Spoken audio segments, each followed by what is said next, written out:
Blessings, blessings, blessings, everybody. How y'all doing? It is your girl, your diva, and knowledge, Lady Mocha. Represent Mocha's Cafe de Paris, where I'm always serving you wisdom, knowledge, and spiritual awareness. Hope everybody's weekend is blessed and prosperous so far. Wanted to definitely get in on today's menu, today's recipe. I got a new dish I'm going to be serving for y'all today. I wanted to talk about the false prophets prospering off of delusions and dollars of the black community. Now, when I'm talking about false prophets, I'm not speaking just in reference to prophets as in pastors or spiritual leaders, but when most people hear the word prophet, they automatically think of a person that is inspired to do some type of spiritual teaching or bring some type of spiritual awareness. Prophet meaning Prophet. Prophet. The definition is a person regarded as an inspired teacher or proclaimer. Okay? And that person could be teaching anything from a spiritual standpoint. They could be teaching something from a relationship standpoint, marital standpoint, black awareness standpoint. It's so many different topics and different levels of discussion in which a person could be prophesizing. And that is mostly what most people think when they hear the word prophet, Prophet. But I'm speaking in terms of a different type of false prophet. And these false prophets, I call them prophets as in Profits. Profits meaning revenue, meaning money. So not only do we have these false prophets that are teaching false information from a bitter standpoint, a negative standpoint, a broken standpoint, but from a standpoint of selling into the bitterness of the black community, whether that black community be black men or black women, and they are actually profiting, meaning they are receiving revenue, they are receiving super chats, they are receiving donations, they are receiving income based off of false information, which is why I call them false prophets.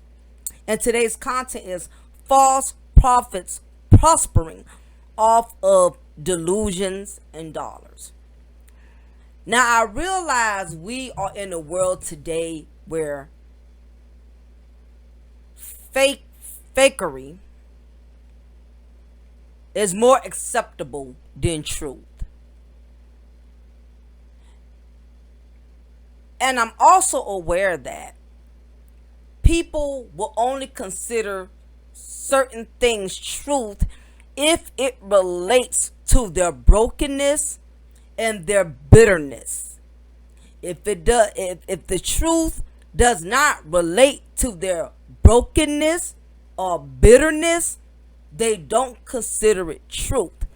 And I am also aware that anybody that opposes these false prophets, opposes their truth, goes against their truth, speaks against their truth, does not co-sign on their truth, is automatically going to be considered a hater. The black community, meaning black men and black women, have been throwing the word hater around like hot sauce at a black folks cookout. The word hater is used so loosely, and it's only in regards to people who will not accept what others perceive as truth, even if that truth cannot really be validated. It is only based off mere assumptions and personal experiences. Because keep in mind, when people state the word that I'm just speaking my truth, in most cases, they're not going to say that. In most cases, they're going to say, I'm speaking the truth. I'm just telling my truth. Y'all can't handle the truth. When really the truth is, your truth only speaks for you.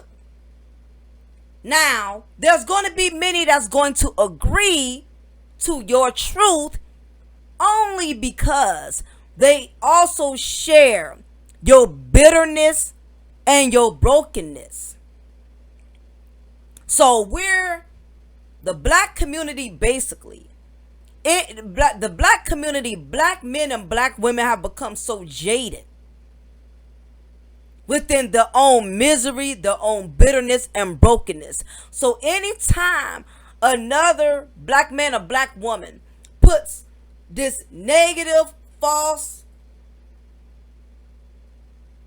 information out there in regards to the content they are teaching, they're automatically going to feel like it's truth because they can also relate to that bitterness and brokenness. It's no different than me being a black woman who hypothetically could have gone through hell and back with multiple black men. So the moment there's a black woman speaking and teaching against black men in a negative aspect, I'm automatically going to feel like everything she's saying is truth, because her truth speaks to my truth. When really, let me break this down to y'all. The black community, we don't know the difference between what's truth and what's toxic. We don't know the difference anymore. And the thing about it is, it's easy for us to feel as if these false prophets, meaning these people that are giving you false information about other black men or other black women based on their own bitterness and brokenness and personal experiences with the opposite sex. These false prophets have the advantage in prospering off of black men and black women and black community due to the fact that so many of us are bitter and broken. That's why I put content out. I did an upload a couple of months ago. I'm thinking it was 3-4 months ago, called the Bitter Pill Community. Everybody wants to come up with their own with their own philosophies of what's considered red pill, blue pill, black pill, pink pill. But I noticed no one in the black community ever wants to acknowledge the fact there's also a lot of bitter pill. There's a bitter pill community. You got bitter and broken black men and black women that are teaching content, that are distributing knowledge based on their own brokenness and bitterness. They're promoting this content, and basically what it is doing, it is tainting the perception of how black men and black women perceive each other. It's no different than me being a bitter black woman, and because of all of my own personal experiences with black men, I have a black daughter or black granddaughters who I'm giving information or knowledge based on my poor decisions of the men I chose. But instead, I'm not going to acknowledge that I chose these type of men. Just like you have some type of men, just like you have some men who won't acknowledge that they chose the wrong type of women. Instead, they're just going to say, all black women ain't no good. Or me being a bitter, broken black woman, I'm going to promote my bitterness to the other younger women that are coming up right behind me and feed them my bitterness by telling them all black men ain't no good. All of them deadbeats. All of them cowards. All black men are not leaders. And it's basically based on the mere fact that the men I chose, the black man I chose, like some of these black men who want to generalize all black women, when it's really based on the black women they chose. Because truth be told, we did not all date each other. I don't care how much a lot of these false prophets want to bash black women or bash black men. They have not dated all black women. They have not married all black women. Just like many black women haven't dated all black men or either married a black man to be given a full assessment to other black women, discouraging them, or to other black men, discouraging them from wanting to seek love and companionship from the opposite sex. And this is the reason why, the black community is going to have to be woke. You have to find you have to find your own spiritual your own spiritual revelation. Because these false prophets are going to continue to prospering off of delusions and dollars. Now, I want to get more deeper into delusions and dollars. Because the black community, we have always invested, and this is both black men and black women. We've always invested in things that soothe our pain, that comfort our misery. Why do you think there's so many liquor stores in the black community? These foreigners, these Indians, these Pakistanians, they know if they build enough of liquor stores within the black community, that we are going to invest. They are going to prosper off of us.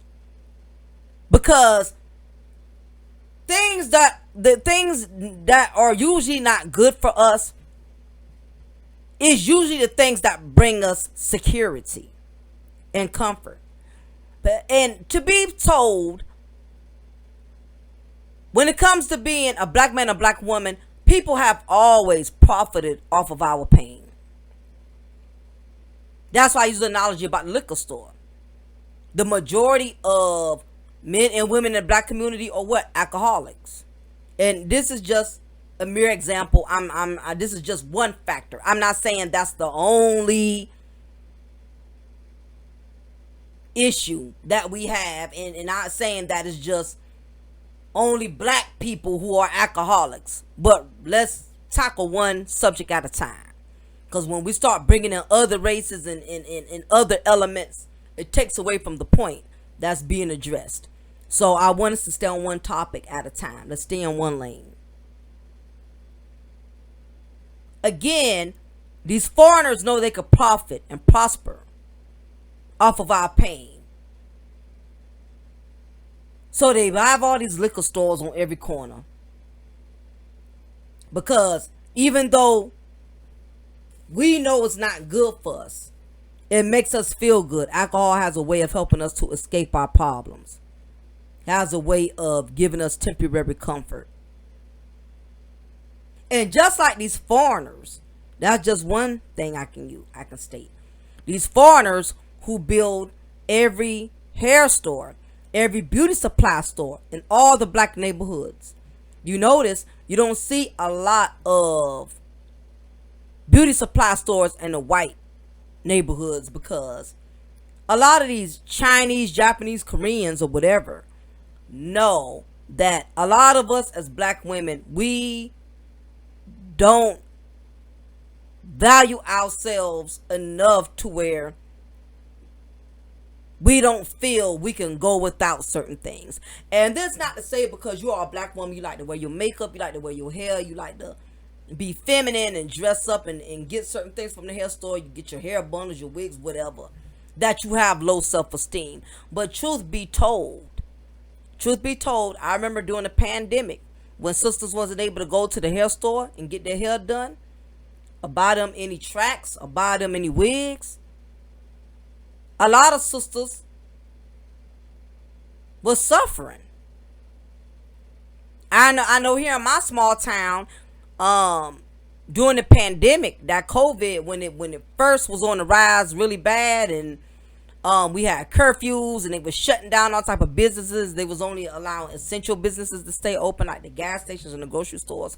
Sisters was losing it. And I'm not going to front. I was one. I'm not going to pick on the other sisters, not pick on myself. I'm like, I can't go get my hair done. I can't go, buy my little pieces or nothing where I can get my hair braided. Same thing with all these nail shops. You will see more nail shops in the black community than anywhere else. Sisters was also losing it because they couldn't get their nails done. Nails had grown out so long they was popping off and breaking because the non-colored community knows that we will invest into anything that will make us feel good about ourselves. Because the truth is, black men and black women, we both are not very secure within ourselves. We're not going to make insecurity seem like it's just a woman problem. Because truth be told, insecurity is also a man problem. How I know? I'm a correctional officer. I work in the prison system, correctional system. So I've seen a lot of males who lack the confidence of men by getting real jobs, being real providers, so they go out there and kill somebody, rob a bank, break into somebody's house,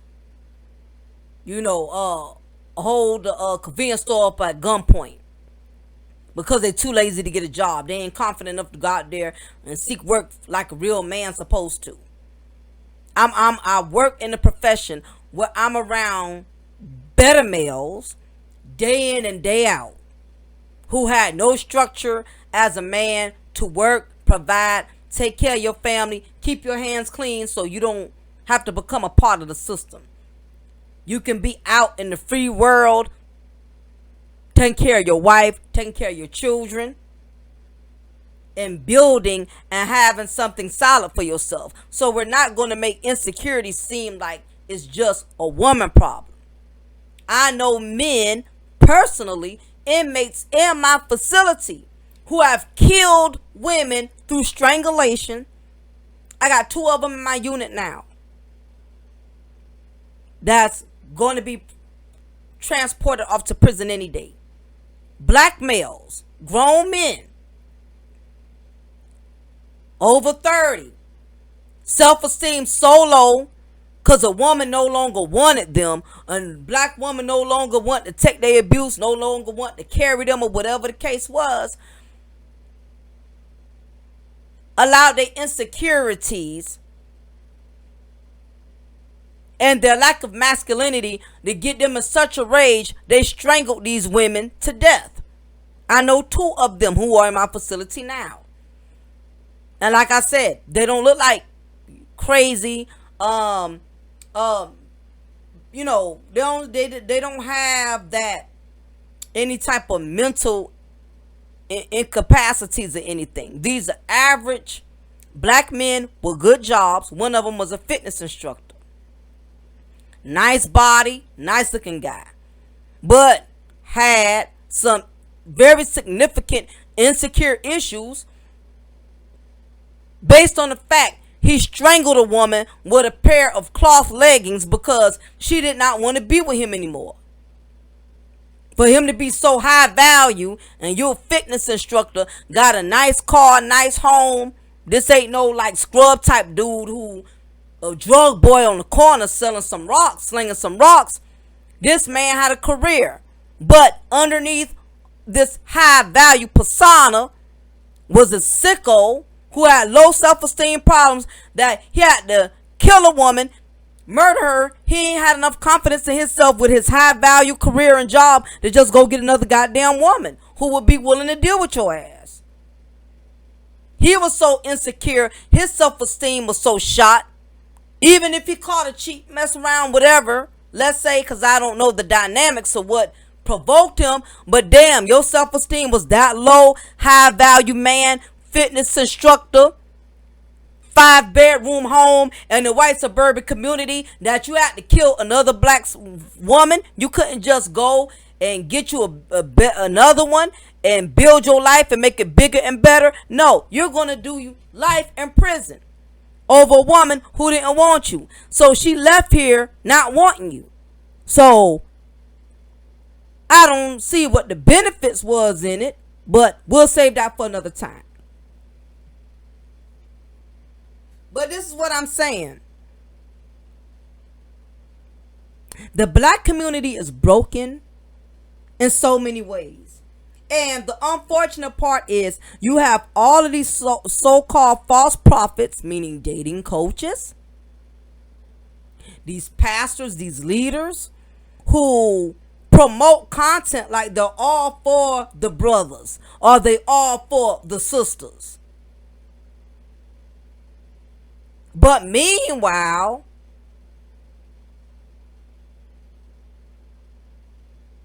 it's not bettering the black community. It's not giving black men and black women any type of growth.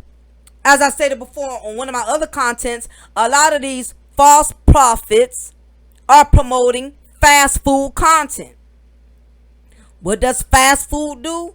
Fast food makes you feel good for the moment. It fills you up for the moment. But you notice when you eat a burger or a hot dog, it's real good at the time, but you're going to end up hungry again an hour or so. Now, if you eat a real hearty, hefty meal, you had some steak, some potatoes, some cabbage, rice, it stick to your rib cage. It'll be a while before you hungry again. Couple of hours. You may not. You eat something heavy and solid enough, it's gonna be it's gonna be a while before you be hungry again, before your appetite builds back up. And the problem with the black community, all of this content y'all listening to, even y'all can preach to it, y'all can amen to it, y'all can clap to it, y'all can cheer to it, but a lot of y'all are still in the same place where you were before. You're not growing off of anything. This fast food garbage that these false prophets, these dating coaches in the YouTube sector, they're feeding you garbage. And you're not getting full. That is the reason why no matter how much you listen to these certain individuals, you still are empty. You still have not gotten anywhere. Because the truth is, black men and black women, we support what we basically support what will make us feel sorry for ourselves. For instance, if I'm a black woman and I really want to grow, I really want to get to a better place in life with black men, I really want to have a relationship, I want to have something solid with a black man as a companion. Me listening to a jaded, bitter black woman, the more I sit there and listen to her content, the more I sit there and cash out and donate and hang out and be a chat cheerleader in her chat room. Yes, sis, you right, sis. Preach it, sis. These black men are garbage, sis. Long as I'm hanging out being a cheerleader on her bench, guess what? I can't get up and go play the game. The problem with black men and black women, y'all have been cheering so long and caping so long with these bitter pill dating coaches, these false prophets, that y'all haven't been able to get y'all asses off the bench and run out there in the field and play, because you have sat there as a cheerleader. You're just sitting there cheering. You ain't out there in the field exploring, actually going out there fighting, getting out there on the field. Even if you may get bruised, if you may be tackled, you may even lose. You may even end up on a team where you may even lose. But at least you can say you played the game. Some of y'all cannot even get off the bench. A lot of black men and black women, we have become bench warmers in the black community. Because we want to sit on our ass and just cheer for the other team that's doing something we don't have the courage to do. We want to cheer for somebody that's going to voice and speak their mind on something that we don't have the courage to speak our minds on. We need these false prophets to verbalize our bitterness and brokenness. We need them to verbalize it. That's why we get in the chat room and we become these chat cheerleaders where we're preaching and amen and throwing ties in the collection plates to these false prophets, these false dating coaches. We tithing to them because in our bitterness and brokenness, they are speaking truth for us. When they're not really speaking truth, they're speaking toxicness. Misery likes company. You think people want to hate something by themselves? Why do you think we got the Ku Klux Klan? Why do you think we got these hate groups like Nazis and all of these other racial groups, racist groups? People don't want to hate something alone. It's strength in numbers. The more you have people who come together and hate the same thing you hate, that's the more damage that you can do. And the problem with the black community, we're always looking for somebody to side with our bitterness and brokenness. And see, believe it or not, this was an issue, one point in time, that only black women had. Black women in general, but I'm just going to speak about the black community. So I'm not all going back and forth with the white women, the Puerto Rican women. I don't have time to go through all of those different narratives. I'm staying in one lane. Like black women, we've always fed off each other's bitterness and brokenness. It's that bitter, broken sisterhood. And I've had to drop or basically jump ship from toxic friendships with black women, because I noticed as long as we was on the same level of struggle, we seem to have more compassion for each other. I don't know if I'm the only sister who has experienced this, but I noticed I had friendships at my past in which only me and women that I had built bonds with, which we call trauma bonding, we only had real compassion for each other as long as we both was in the same level of struggle. I'm going through, she going through, we licking each other's wounds. Yeah, girl, I'm going through this, I'm going through that. You know, I can't get me a good man, and she pouring out her blues with me. She can't get a good man either. We black women seem to have more compassion for each other when we both are on the outs, when we both in the struggle. But I noticed that when one of us gets ahead and the other one does not, the compassion and the genuineness in the friendship, it starts to shift.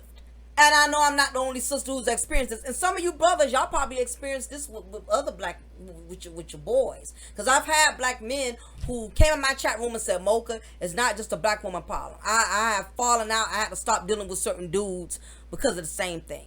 Like I said, because black men and black women, we both got something in common. Care how much we bash each other, we are the broken, bitter community. And this is the reason why false prophets are prospering off of us. So I noticed when one of us would come out the struggle and elevate, it made the other one feel some type of way. And I have to say, I'm guilty of that. I can't just place blame on you know, my friends, because I did it.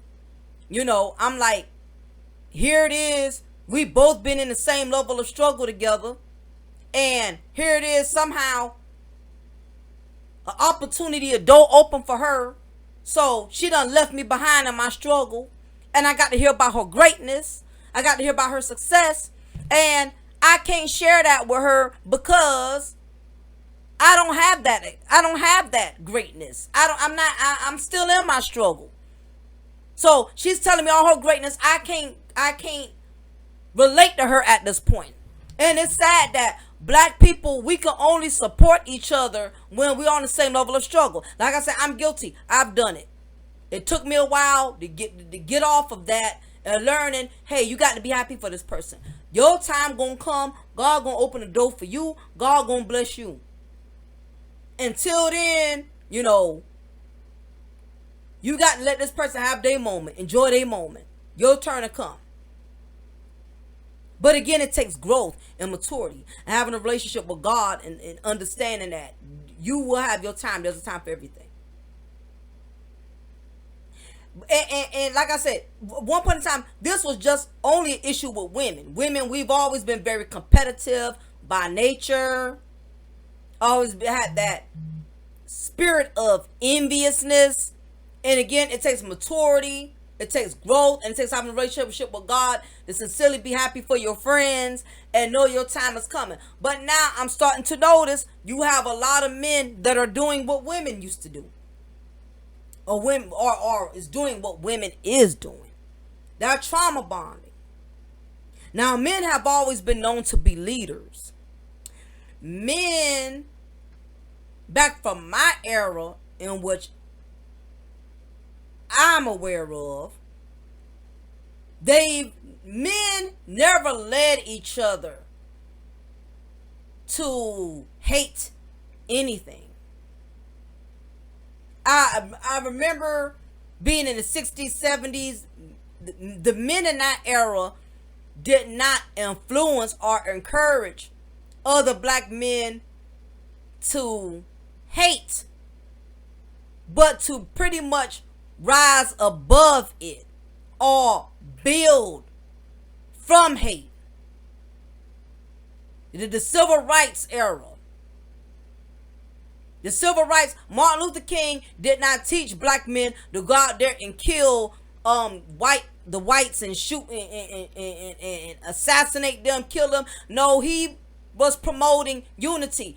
Martin Luther King said, no, we're not going to do them like they do us. We're not trying to promote the same level of hate. We want to rise against it. Why? They won't accept us as equals. We cannot eat what they eat. We cannot shop where they shop. You know, we can't drink out the same water fountain. I don't want to do tit for tat.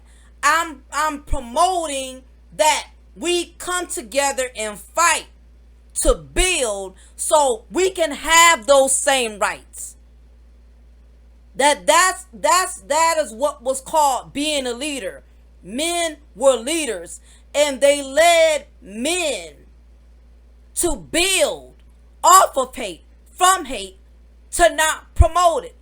We're in a generation now where, unfortunately, I'm noticing a lot of the men in the black community are straying away from leading. But what they're doing is they're leading in destruction instead of leading in construction. When you're doing construction, it means you're building something. That is what men back then, like Martin Luther King, like Malcolm X, you know, these black political leaders. Those are just to name a few. I'm sure there's way more than that. They were trying to construct. The black men today, not all, because I'm not going to put all of them in the same box, but these false prophets, these false dating coaches, they're not constructing, they're not building, they're destructing, they're tearing down, they're dismantling. They're not teaching black men to rise above hating black women. And vice versa. Black women are not being taught to rise above their hate for black men. Instead of The problem with black people, instead of us putting the time and the energy into destroying and dismantling one another, that time or energy should be into you trying to build yourself. Guess what? If I'm building myself, I don't have time to worry about tearing you down, because I'm focusing on building me.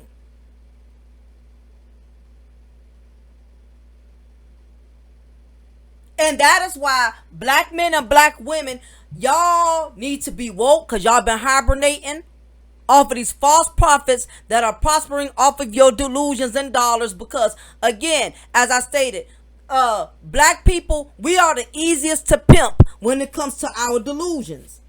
You can tell a black woman anything she wants to hear and she will tie into it. You can tell her she's a queen when she's really a peasant. You can tell her she's a wonderful mother when she's a trash ass mom. You can tell her stuff that she know ain't true, and she about her.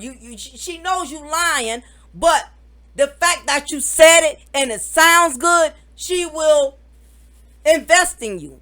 That's how a lot of black women end up with bums. They know if a man up here telling you beautiful, you fine, and he'll do anything to be with you and all this and that, whatever, you know it's bullshit, but because it sounds good, you'll take a chance and be with this dude, and then get mad when you find out it was all game. He said all of that to get close to you, to move in your house, to get close to your kids. You got so comfortable, you got knocked up and pregnant from him. Now you stuck with this clown. You hate him, hate life, and you hate all black men because you chose this bum. Again, people are able to profit off of delusions. Now, we also have the black community with black men, where it is men promoting knowledge and for promoting content, as far as black men not investing into black women. Now, I will say a lot of the guys who do speak on it, they do speak a lot of truth. Because truth is, there's a lot of black women out there that I wouldn't even recommend a brother dealing with. And anybody out there, black women out there who got trashy ass girlfriends, who got no good ass female cousins. We all know some chicks, the majority of these chicks out here aren't worth wifing up, aren't worth having children from. We all know these trashy chicks. We all know these thoughts. Even black women, we know thoughts when we see one. Okay? So we can't get in our feelings, because there's brothers out there that's going to speak the truth on it. And they're also going to speak their truth to other brothers, so other brothers don't get caught up in it. But at the same token, we still have to have our own mind. You have to know what to take in and what not to take in. You have to know the difference between truth, and you have to know the difference between toxicness. You have to know the difference between both. The difference between truth and toxic is that when somebody's giving you truth betters you. Truth makes you a better person. It makes your mentality better. The way you perceive people, the way you perceive life. It makes you reason and comprehend with things in a more better way, even if the truth is brutal. Even brutal truth. Truth doesn't necessarily have to be nice and kind. Truth can be brutal. Whether if that truth is kind or brutal, it betters you. Being in coming out of a very toxic marriage and abusive relationship, it can better you, even though it was a damaging process. But it can better your mindset as far as not knowing from here on out not to allow yourself to become accustomed to being physically abused, verbally abused.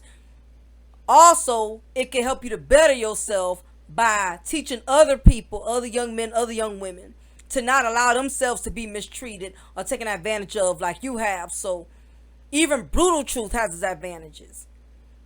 Toxic, toxicness, on the other hand, it doesn't make you better. It makes you bitter. It's one thing to have, I'm using an example. It's one thing to have been in an abusive relationship, abusive marriage. But you better yourself. You know to take your time with the next relationship. You know to be more careful and not be so thirsty and rushing to every opportunity. That's what truth does. Toxicness will make you hate every black man because of what you're going through with this one. Or one or two that you've encountered.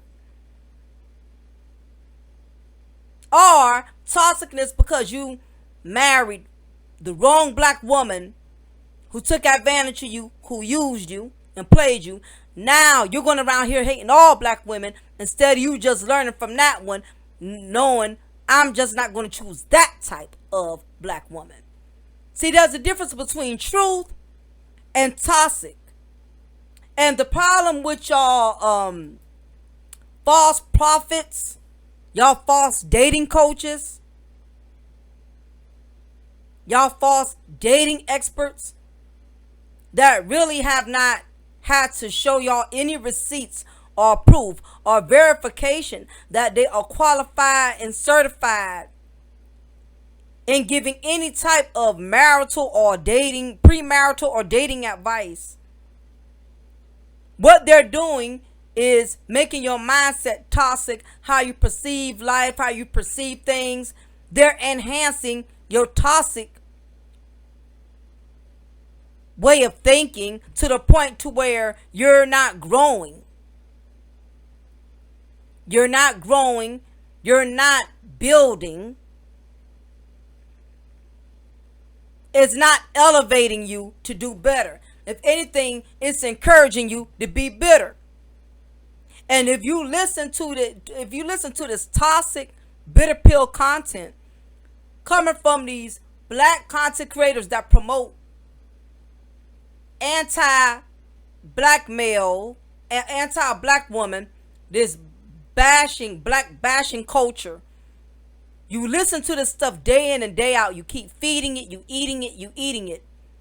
Like any other bad food you would eat in real life. What does bad food do? What does fast food does? Eventually, it makes you sick. It makes you malnourished. You're not getting the nutrients you need. The problem with the black community is y'all are not getting the nutrients y'all need because y'all are listening to garbage. You're listening to this fast food content, which is garbage. Now, for a lot of y'all, it makes you feel good because, let's face it, misery likes company. I remember being in high school. I found comfort in being friends with females that didn't like the same type of females I didn't like. I found comfort in that. Notice how you find comfort when somebody don't like something you don't like. Like, if you're on a certain job, everybody just does not like that certain boss. And when you discover somebody who does not like that person like you don't like them, it brings a comfort to you. Like, wow, I'm not alone. Hate, trauma, struggles,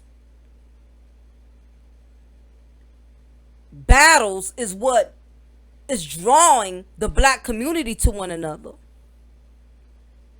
We are feeding, we are building off of negativity.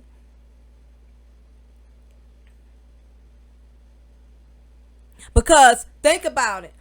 Let's say a football team, just had a big old championship or whatever. I don't know much about NFL, so that's why I'm going to keep it basic. Let's say a high school football team just played a big game. And one of the teams lost and one of the teams won. Because we always know it's going on. 9 out of 10 is going to be one winner, one loser. Can't have both teams being winners and both teams being losers. So, the team that loses, what usually happens when they go back to the locker room? that coach will give them that motivational speech that, hey, we may didn't win this time, but don't let it get you down. Next time, learn from your mistakes. Don't go home tonight feeling sorry for yourself, swimming in a pity party. Learn from this. Learn what you could have done better to better your game. Next time, don't worry, we're going to come back stronger and harder. We lost one victory, but guess what? It's not over. Notice how all of these players may be in the locker room, everybody looking sad, everybody feeling bad. But the beauty in it is everybody knows they're not at a loss alone. Because y'all lost together as a group. So it makes it a little better sometimes when you're not on a losing end by yourself. And that is the way the black community works. Black men and black women, we both have this toxic behavior in which we don't want to go through it alone. We don't want to stand through it alone. In other words, we build off of each other's misery. It is not a miserable black woman that's going to want to hang around with too many positive black women. They're not going to want to be around a woman that ain't no miserable ass female going to want to be around a female that's happy, that's bragging about her life, talking about her success, because to her it's like a dig. Sometimes other people's happiness is a slap in the face to your misery. It enhances it. No different than you're not going to catch any broke bum ass dudes hanging around successful men who wear suits and ties. He a drug boy, he going to hang around drug boys. Like the saying goes, birds of a feather flock together. People are more comfortable being in an environment or in the presence of other people that can identify with their struggle, because when you're in the presence of other people that are doing better than you, or who don't think like you, or who don't adopt the same ideologies you do, that person becomes a threat to you. You can't admire them because you'll be too busy being distracted by being intimidated by them. And that's the problem with the black community. You're not going to catch men who love black women hang out with men who can't stand black women. You're not going to catch black women who love black men hang out with black women who don't like black men, because what you do, one is going to contaminate the other. And in most cases, when you're a positive person, you can't bring a person up to your positivity. But when you're a negative person, it's easy to bring a positive person down to your negativity. So that's why these false prophets, these false dating coaches are able to get away with murder. They're steadily succeeding. They're steadily progressing.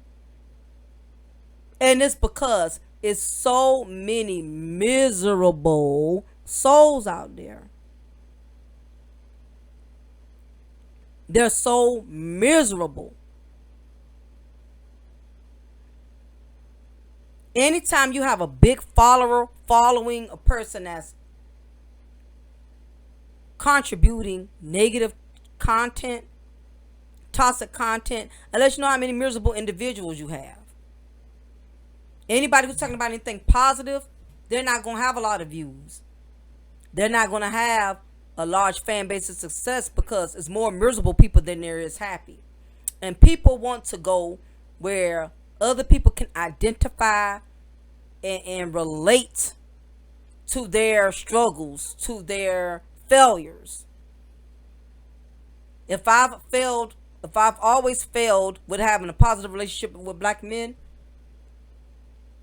I'm not going to want to be in the presence of a black woman who talks highly of black men, who talks highly of her black husband, who talks highly of her black sons. Because to me, every time she talks highly of them, when I know I have a lot of bitterness because of personal encounters that I've had with them, whether at my fault or my own or theirs, that's going to be a dig at me.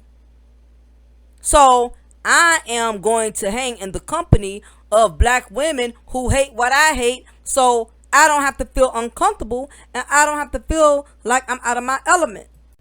Truth be told, even if black people have better opportunities and better options, truth is, a lot of us, we're comfortable in our own misery. We're comfortable wallowing in our pity. We're comfortable with our mindset. We are afraid. You will have a black man that hates black women. He's afraid to get in the company of black men who think highly of black women.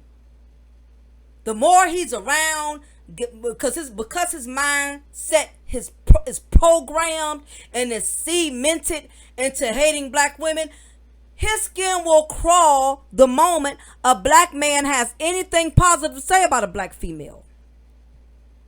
And the same thing goes for a black woman. I can't speak highly of my black husband without being considered a mammy. And don't let them know one or two things me and my husband went through, like all couples go through. They'll use that against me. Oh, she's speaking highly of her husband, and he done so and so, and she done so and so. I'm like, okay, yeah, that was then, this is now. How long y'all want to hang that over me? Because you want me to stay in miserable mode. You want me to drink that bitterness. You want me to stay intoxicated off of bitterness. Some people, it makes their screen call when you take them out their element. And even though it can be good for them to be taken out their element, think about it. Can y'all imagine how some of our ancestors, how a lot of them, they did not want to leave the plantation? Do y'all really believe that all of our ancestors wanted to be set free?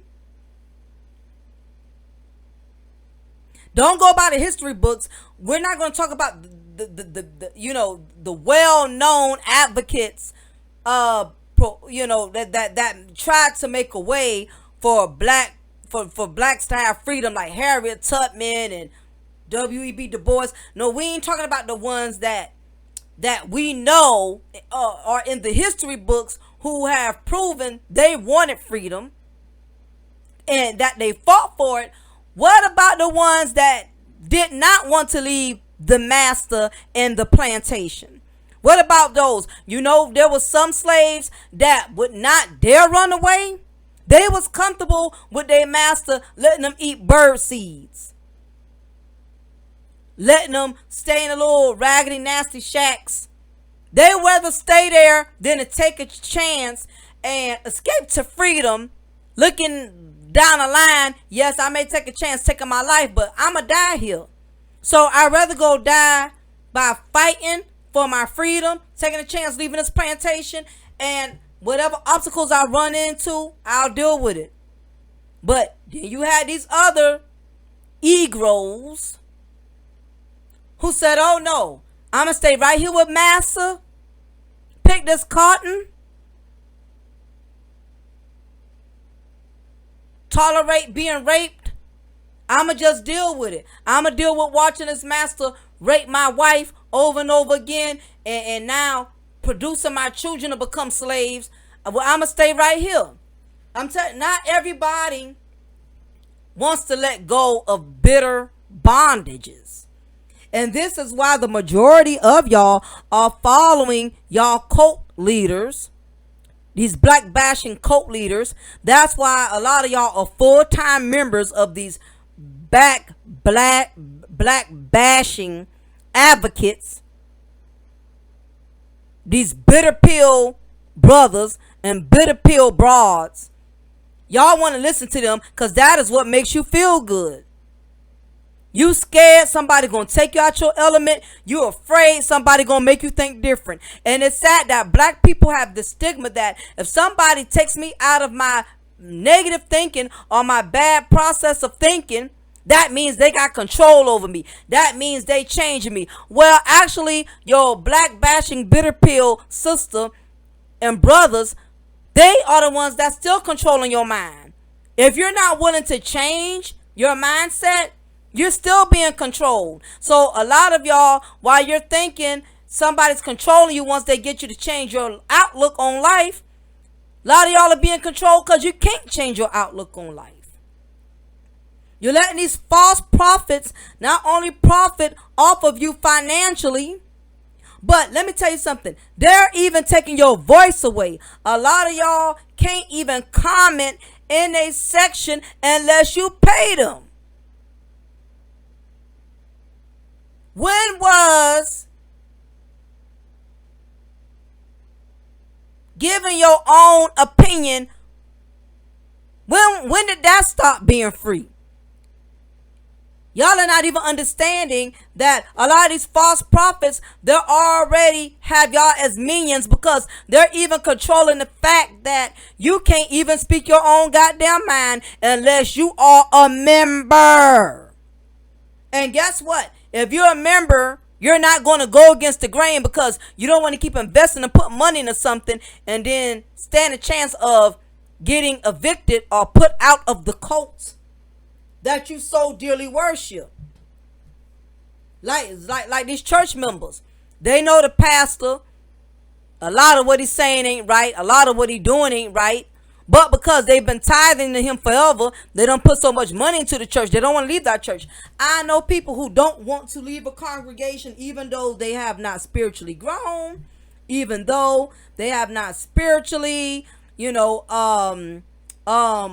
become more aware with spiritual awareness. What it is, they've been investing in that same pastor for so long, even though that pastor is not really a good spiritual leader. They don't put too much into that congregation to want to leave. And the problem is with a lot of y'all, you even once in a while, because even the best consecrators I like, all of them don't say everything I like.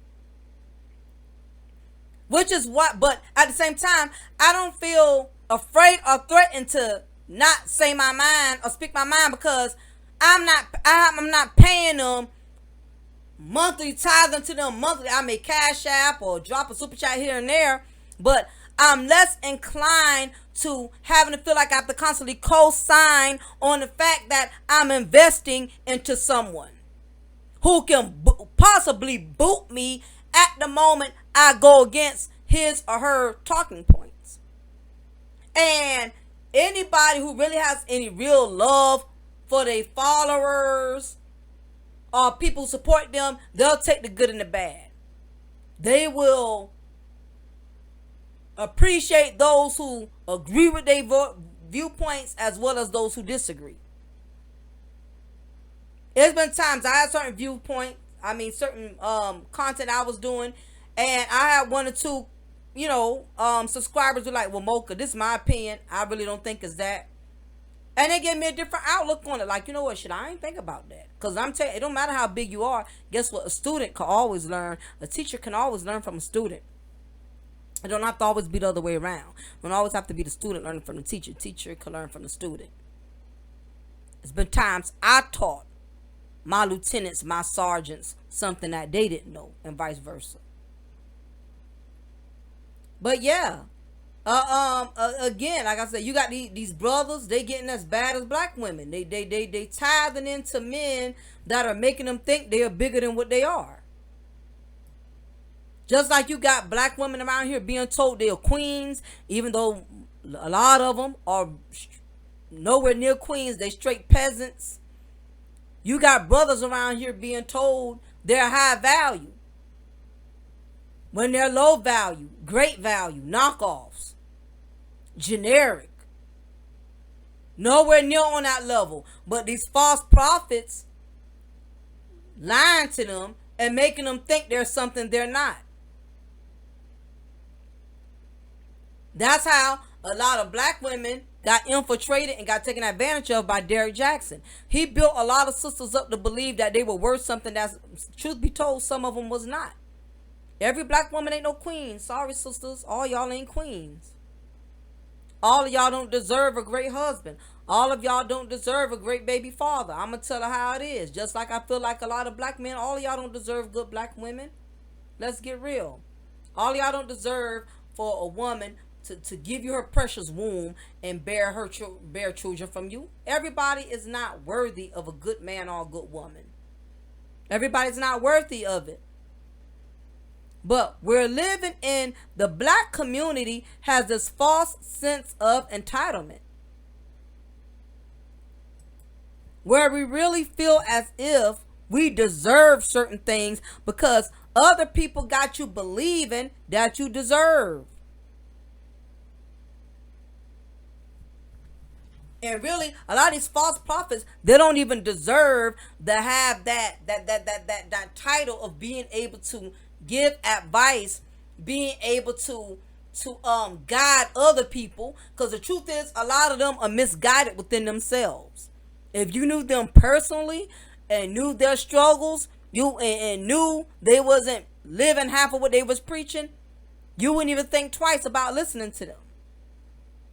But anywho, I'm gonna get ready to shut it down, but I'm gonna really definitely talk more about these false prophets prospering off of delusions and dollars. It's not just a black woman thing anymore, because like I said, it's a lot of Derek Jacksons out here, a lot of them. But a lot of it is not. A lot of these cult members, these black bashing cult members, they're not going to believe that until their cult leader gets exposed. And you have to, and a lot of y'all have to realize, just because somebody has a large fan base, that don't mean they're not misguiding the people. Hitler had a lot of people following him. Jim Jones had a lot of people following him. And he was just as demonic as all outdoors. And what the enemy is doing, he is elevating certain individuals to a high level, because what he's trying to do is he's trying to the devil is using these earthly demons to become leaders so they can influence the mindset of how black men and black women, how they connect and how they deal and how they perceive one another. And the enemy knows he doesn't have a lot of time. So he's making these false prophets, these demonic leaders, he's elevating them quick and fast. Because he knows that through our spiritual eye, through our not even spiritual eye, through our what's the word when the person is not spiritual? Through our carnal minded vision, through our carnal vision.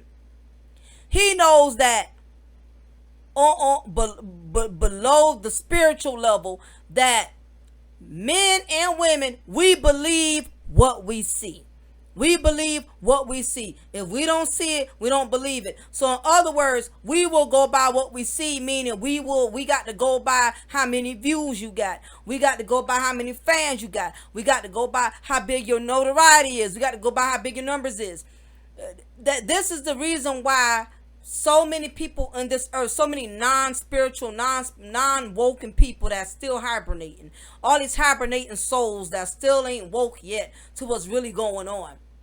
They're easily able to be influenced, because the devil knows all you have to do is put a certain individual up there and make their numbers look phenomenal. Look at Nas X. It's a lot of Nas X's, even in this damn black YouTube sector. It's a lot of them that's undercover, and they already got a hold of your mind, and you're possessed, which is why you're tuning in regularly on the daily basis, because the enemy already has your mind. Your mind belongs to him, to them, to the point to where you can't even watch and view their shows without having a tithe. Without having to sell your soul, invest your money, you have to. The enemy knows he don't have a lot of time. So what he's doing is he's allowing these demonic influencers to gain notoriety quickly and overnight. When it took other people years to get where they going, see, y'all ain't ready. Y'all not ready for this truth. Y'all ain't ready for it.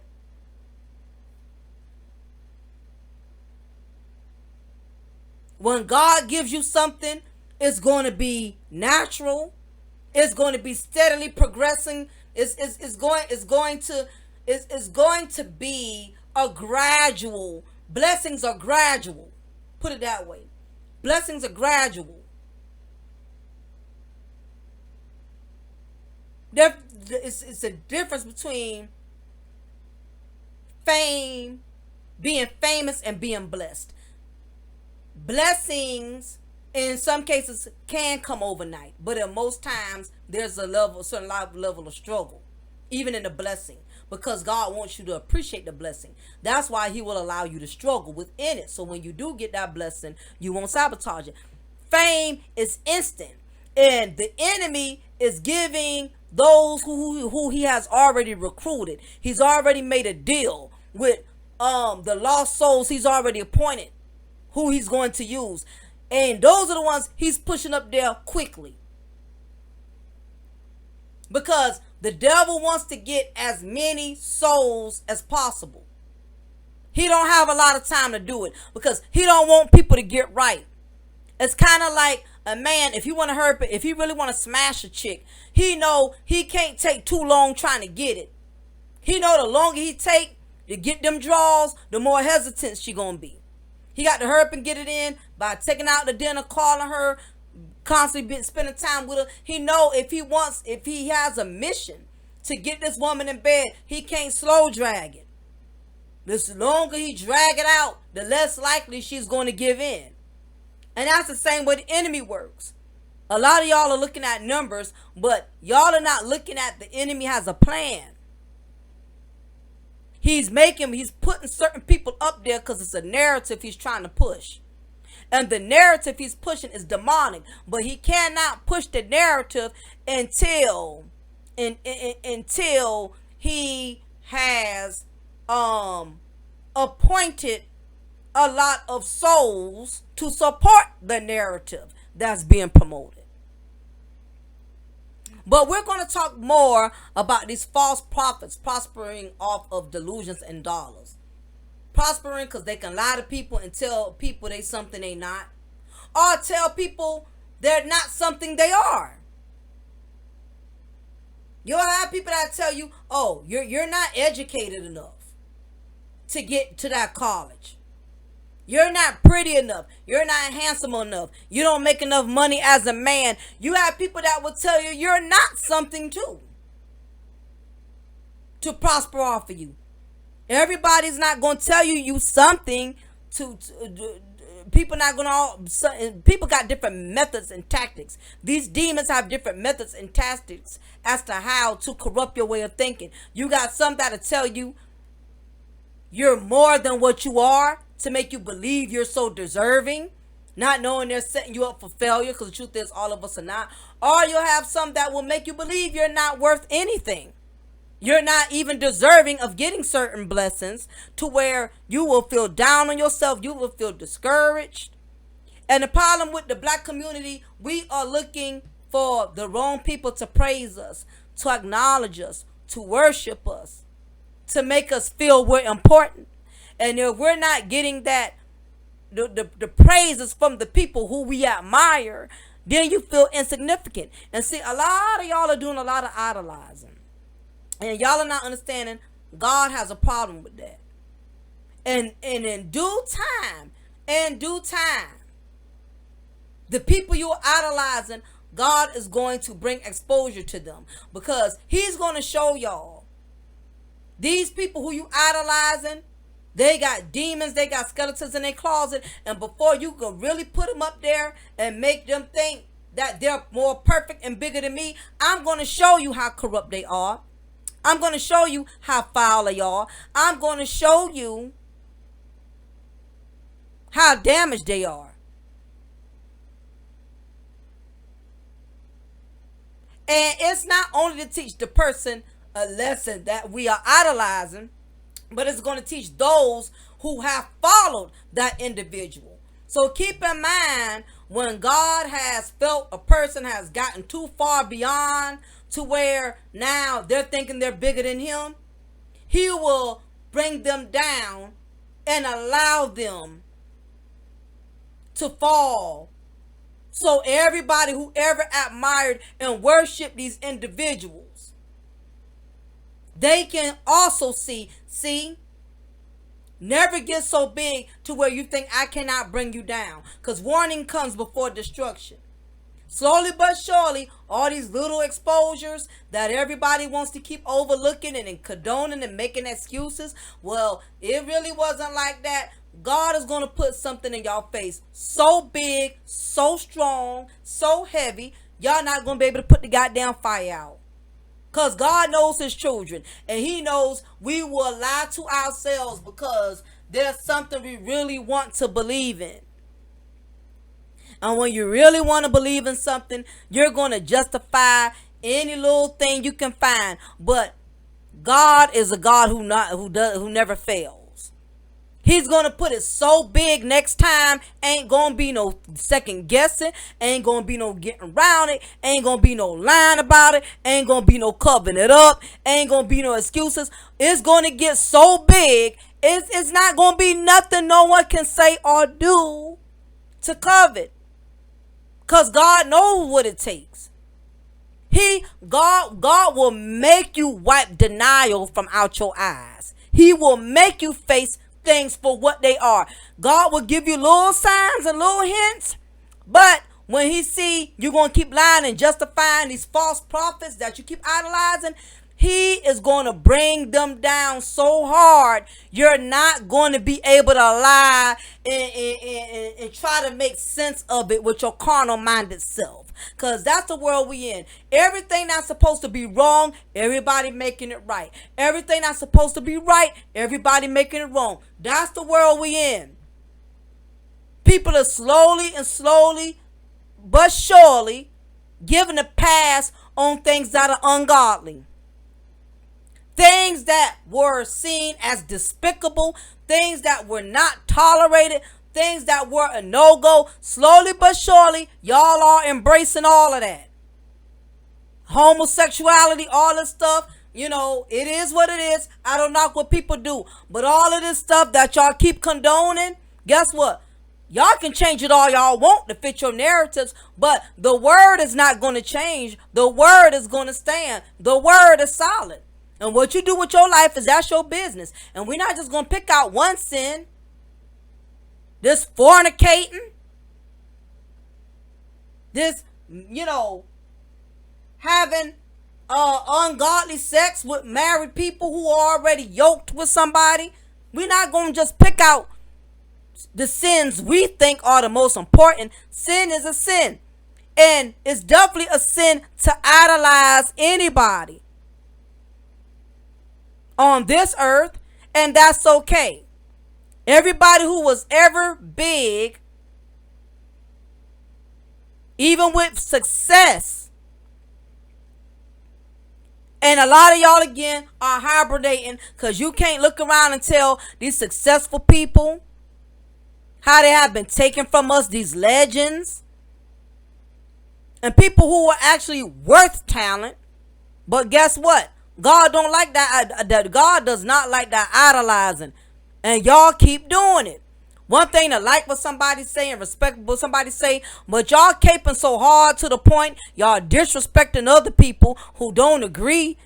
I mean, y'all don't even defend Jesus as hard as y'all be defending these other people around here.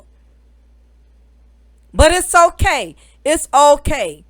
The day and the time gonna come, all y'all gonna be real embarrassed and real ashamed that y'all are putting folks on a pedestal who don't belong there. There's only one king on the throne, and that's Jesus Christ himself. There is no other king. Keep making people bigger than God, and he gonna show you who really is God. And it's coming. It's getting there. Sit back and watch it unfold. God is not going to allow these false prophets to keep prospering off the weak, the vulnerable, the insecure. He's not going to allow it. He's letting, God knows what he's doing. God will give you a lot of rope to hang yourself. Because even though people don't see it, God will come to these people who we idolize personally and say, I'm going to give you some time to get it right. I'm not going to let you keep leading and misleading my people. I'm letting you get big because I'm trying to give you a chance to get it right.